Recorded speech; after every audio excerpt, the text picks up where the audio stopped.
Hey guys, welcome back to another episode of Nick Reviews, and today I am doing Mid90's, which is directed by Jonah Hill. And let's get right into it. So Mid90's is starring a 13-year-old boy who has a troubled home life, and the way he kind of resorts to escaping his home life is through skateboarding. He has a peaked interest in it once he sees somebody skateboarding, and he says to himself that he wants to do that. And through getting involved with skateboarding, he eventually finds a crew, and throughout there, that's where a whole story kind of takes place. So, what I really liked about this movie, and what I found interesting, is that, um, people back in the 90s, well, that's what I grew up in. I was a skateboarder kid, but I wasn't hanging out with the exact same crew. But people in the 90s would have to resort to going out with their friends and kind of finding a hobby as a form of escapism. While today you kind of just have your phone or social media or electronic means such as video games to escape whatever you're trying to escape from, which our protagonist was trying to escape from his home life, which was very troubled. His brother was beating the crap out of him. His mom was doing things that he didn't really know what she was doing, and just bad stuff. And what I loved about it was just the fact that people would pick up a hobby such as skateboarding to find more friends, and this is how that would work. While today you just pick up a phone and you're in communication with the entire world. So this shows you what life was like before the huge internet boom and before cell phones became a real commodity everywhere. So when we first meet our protagonist, he's very shy, he's not confident in himself, but throughout hanging out with this crew and throughout actually finding himself and believing in himself, he develops more of a kind of a cooler character. And you can kind of see this when the beginning of the film he's just getting the crap beaten out of his brother, when later on where he's playing video games with his brother and they're both talking, and you can tell that his personality's changed so much just through skateboarding. And it shows how he kind of developed more of a confidence through picking up this hobby and actually learning it from scratch. Because when you're watching this movie, you can see that this kid can't even do an ollie.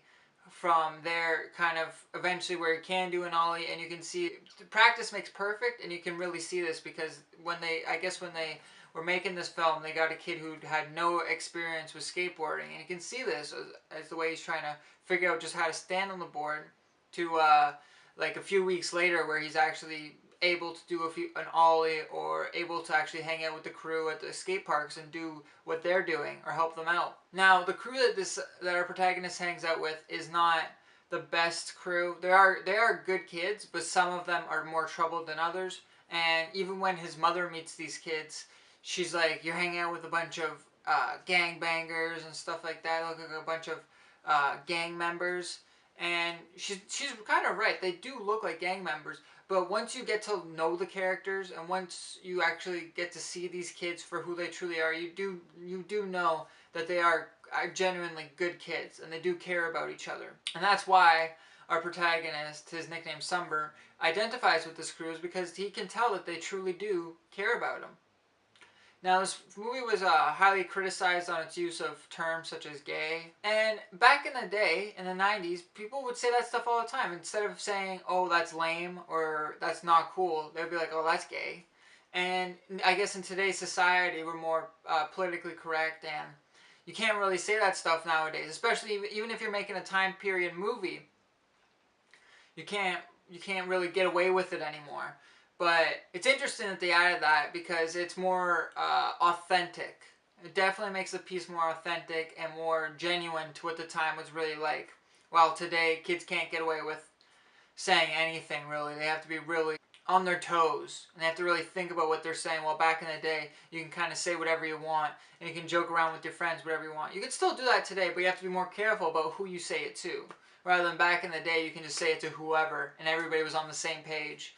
Now today you don't know what page that somebody's on or what their agenda is. One of the things I did notice was that for a 13-year-old, he was getting into a lot of stuff that was kind of beyond what at least what I experienced as a 13-year-old, or the 13-year-olds that I know experienced.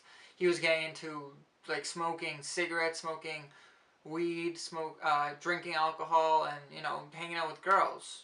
Now I did hang out with girls back in the day, but it's not like what he was doing, where he's going to parties and going into a separate room with them. Like when I was 13, stuff like that didn't really happen as much as the way they made it seem in this movie. It's just interesting to see that how a kid can grow up so fast in such a little amount of time, and how kind of through skateboarding he developed himself, and as a character he really started to shine just through picking up a hobby that everybody in the 90s was kind of picking up. So he really started identifying himself and started investing himself almost into like the skateboarding culture, and it accepted him into it. Now I really love this movie. The one thing is it was a little short, and it could have been a little longer. It's one of those movies where you wanted it to keep going, but I'm glad Jonah Hill ended it where it did, because it was kind of perfect. You didn't have it go on for too long, and you're just like, alright, it's time to wrap this up.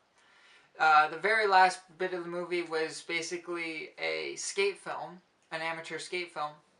And I loved it because you could really get to see how kind of skateboarding really advanced throughout the decades and really changed. But you get to see how it kind of brought these kids together too through this little skate film that they made, and how they all didn't even know who this kid was, and eventually at the end they all became best friends with them, and they're sitting by his side no matter what, through thick and thin kind of thing. So I just loved it. I love the way it ended with the skate film, and it just cuts off and that's it. When it ended in the movie theater, like just the skate film ended and it cut off and the lights came on, and I was like, is that the end? Is that really how it ended?